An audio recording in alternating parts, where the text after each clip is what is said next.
4 before you head into the theater. Sounds like a play party.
Up here, see everything.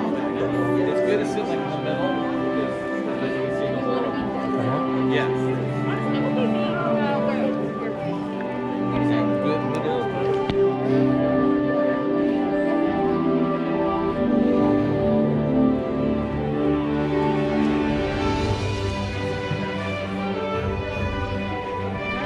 Yeah. Right here.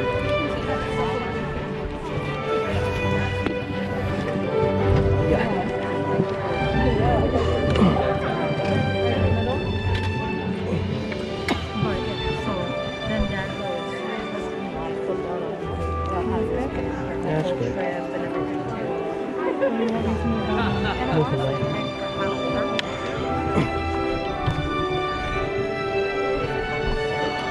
that's good.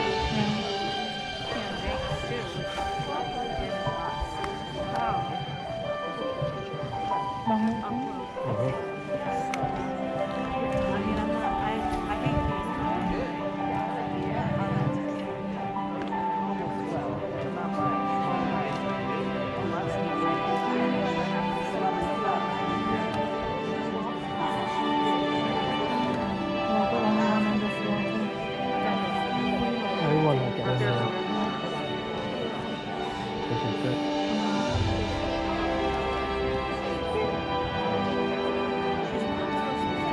Still good. Still.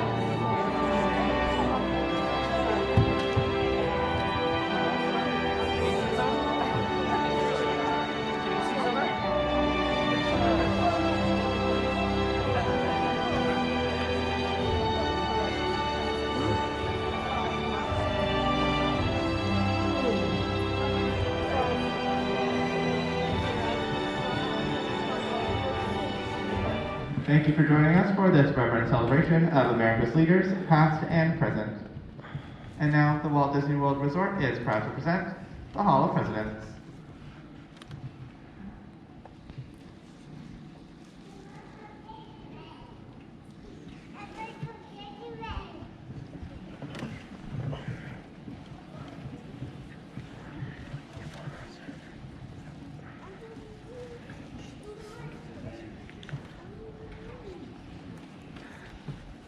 This program is dedicated to the memory of Walt Disney.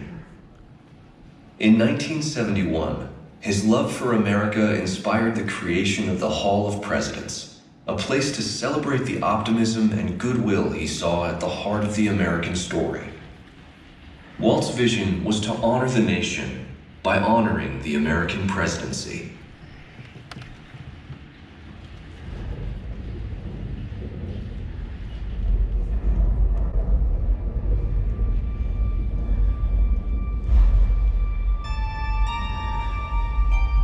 It is 1783, and the smoke is clearing in the wake of the Revolutionary War. Over the course of 8 grinding years, General George Washington has led a force of shopkeepers, farmers, and Native American allies to victory over the greatest military power in the world. A new nation has been born, independent and free. The founders must form a national government.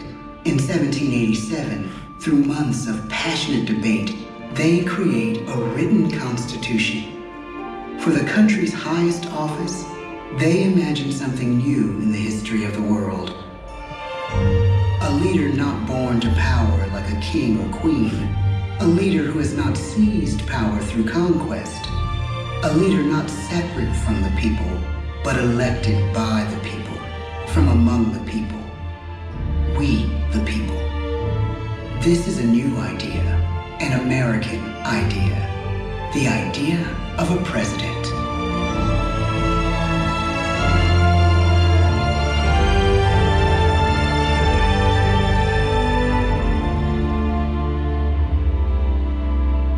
The people don't know exactly what a president will be, but there is little doubt who it will be. George Washington's stature and bearing have marked him as a leader. His integrity has made him a great one. Washington knows that many generals who have led successful revolutions make themselves dictators or kings. Instead, he steps down from power and retires to his home, Mount Vernon. The world takes note, and George Washington becomes the symbol of American ideals. In the first presidential election, it's Washington by a landslide. The only doubt seems to be his own. He writes, "Integrity and firmness is all I can promise. Integrity and firmness is exactly what we need." Everything he does as president will set a model for his successors. His final act may be the most important of all. After 2 terms, with no term limit in the Constitution and amid overwhelming support to stay in office, he steps down once again and hands power back to the people. He wants us to speak, to elect a new president. During the early years of the Republic, we choose leaders as different as Thomas Jefferson, John Adams, and Andrew Jackson. Elections are often bitter. Each president stands at that fiery intersection where personal character meets the challenges of the times. Some call the presidency a glorious burden. Jefferson calls it a splendid misery. We, the people, must choose well. We elect 15 presidents before the course of history brings us to the edge of a crisis like no other. A nation born of freedom still permits slavery.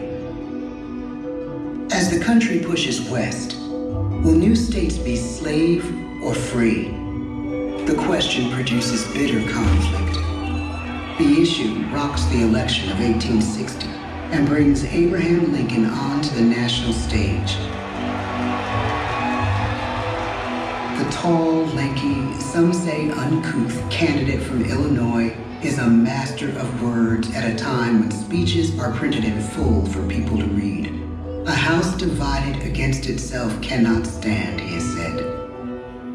With Lincoln's election, the House does indeed divide. Civil War. 11 states secede from the Union. The war becomes a defining passage in the American story. The president's own inner strength and depth of character changed the course of history. Lincoln had come up the hard way on the American frontier, desperately poor, with less than a year of formal schooling. His early years were scarred by tragedy, the death of his mother, his sister, his first love. He struggles with depression, but never loses his determination to rise above it. He once said he's driven by a desire to leave the world a little better place for having lived in it. The war rages.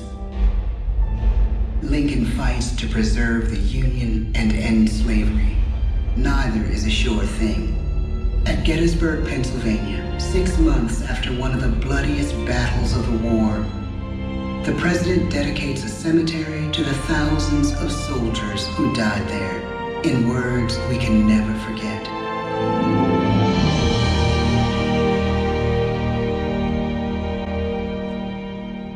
"47 years ago, our fathers brought forth on this continent a new nation, conceived in liberty and dedicated to the proposition that all men are created equal. Now we are engaged in a great civil war, testing whether that nation or any nation, so conceived and so dedicated, can long endure. We are met on a great battlefield of that war. We have come to dedicate a portion of that field as a final resting place for those who here gave their lives, that that nation might live. It is altogether fitting and proper that we should do this. But in a larger sense, we cannot dedicate, we cannot consecrate, we cannot hallow this ground. The brave men, living and dead, who struggled here, have consecrated it far above our poor power to add or detract. The world will little note, nor long remember what we say here, but it can never forget what they did here. It is for us, the living, rather, to be dedicated here to the unfinished work, which they who fought here have thus far so nobly advanced. It is rather for us to be here dedicated to the great task remaining before us, that from these honored dead, we take increased devotion to that cause for which they gave the last full measure of devotion. That we here highly resolve that these dead shall not have died in vain, that this nation, under God, shall have a new birth of freedom, and the government of the people, by the people, for the people, shall not perish from the earth. The blood of over 500,000 Americans is spilled in this Civil War. President Lincoln's enduring hope is to give true meaning to the sacrifices of so many, to lead us to that new birth of freedom. With the end of the war and the end of slavery, a new birth truly begins. As we roll toward the 20th century, settlers roll west on wagon wheels and railroads connect the nation coast to coast. Millions of immigrants pour in from Europe and Asia. Population doubles. Our economy triples. Our standing among nations rises. We need presidents who can lead both at home and abroad. At the same time, a young Theodore Roosevelt is retreating from New York politics and personal tragedy. The death of his wife and his mother on the same day in the same house. In the Badlands of North Dakota, he rethinks his life and the life of his country. He returns stronger in body and spirit. His renewed energy is just what his country needs.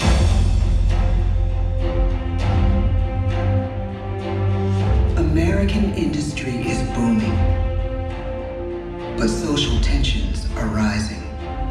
A progressive movement is bubbling up, pushing for change, and change is needed in the working gap widens between rich and poor. The demand for change grows stronger. Teddy Roosevelt is a knight on a crusade. He speaks with force and vitality in clear terms that make colorful headlines at a time when mass-market newspapers have become the new media. To define his foreign policy, he borrows a phrase from an African proverb: speak softly and carry a big stick. But his greatest accomplishments are made at home. He breaks up giant monopolies, protects workers' rights, and calls for a square deal for all Americans, rich and poor, capitalist and wage earner. And a square deal for every man and every woman in the United States. He calls on America to be as great as the natural grandeur of its lands.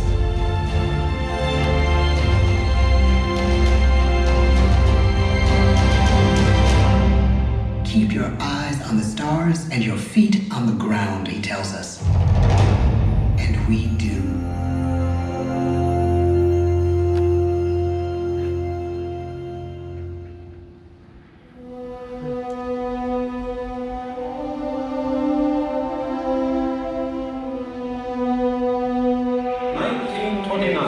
The bottom fell out of the market.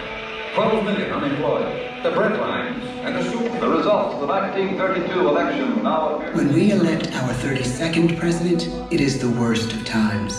The course of history and the course of one president's life again shape a turning point in our national destiny.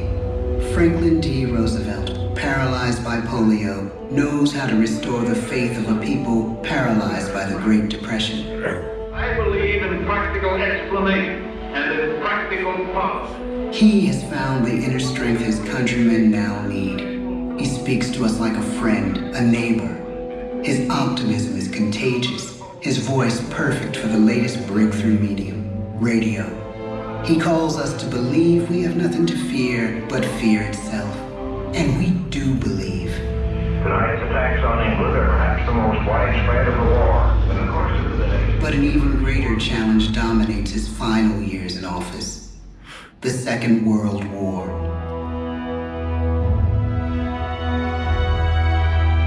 We must be the great arsenal of democracy.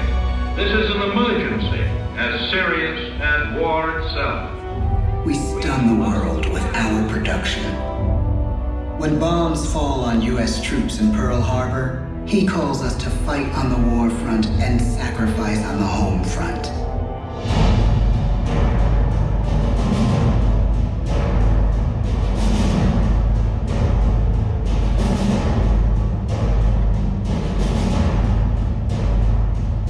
The harder the sacrifice, the more glorious the triumph. So spoke America. James K. Polk. Zachary Taylor. Millard Fillmore. Franklin Pierce. James Buchanan. Abraham Lincoln. Andrew Johnson. Ulysses S. Grant. Rutherford B. Hayes. James A. Garfield. Chester A. Arthur. Grover Cleveland. Benjamin Harrison. William McKinley. Theodore Roosevelt. William Howard Taft. Woodrow Wilson. Warren G. Harding. Calvin Coolidge. Herbert Hoover. Franklin D. Roosevelt. Harry S. Truman. Dwight D. Eisenhower. John F. Kennedy. Lyndon B. Johnson. Richard M. Nixon, Gerald R. Ford, Jimmy Carter, Ronald Reagan, George Bush, Bill Clinton, George W. Bush, Barack Obama, Donald Trump.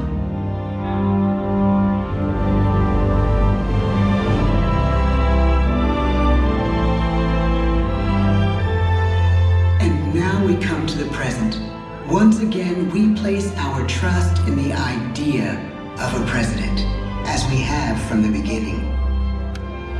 My fellow citizens, no event could have filled me with greater anxieties than that notification on the 14th day of April, 1789, that you had selected me to lead our nation. But it was with the confidence of my fellow citizens that I took an oath. 35 simple words that have been repeated by every American president throughout history. I, Joseph Robinette Biden Jr., do solemnly swear that I will faithfully execute the office of President of the United States, and I will, to the best of my ability, preserve, protect, and defend the Constitution of the United States. So help me God. The presidency of the United States is a role unique in the world, an office entrusted to each president by us, we the people. Therein lies the genius of that new idea, now over 200 years old. A new idea our presidents have turned into a great American idea again and again.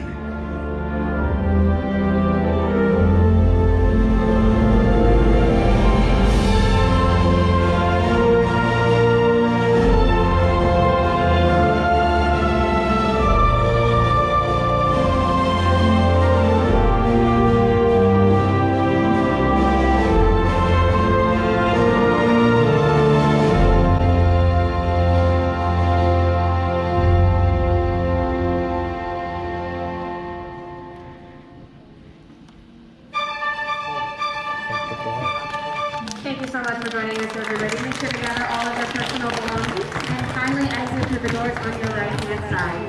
Enjoy the rest of your evening here at the Magic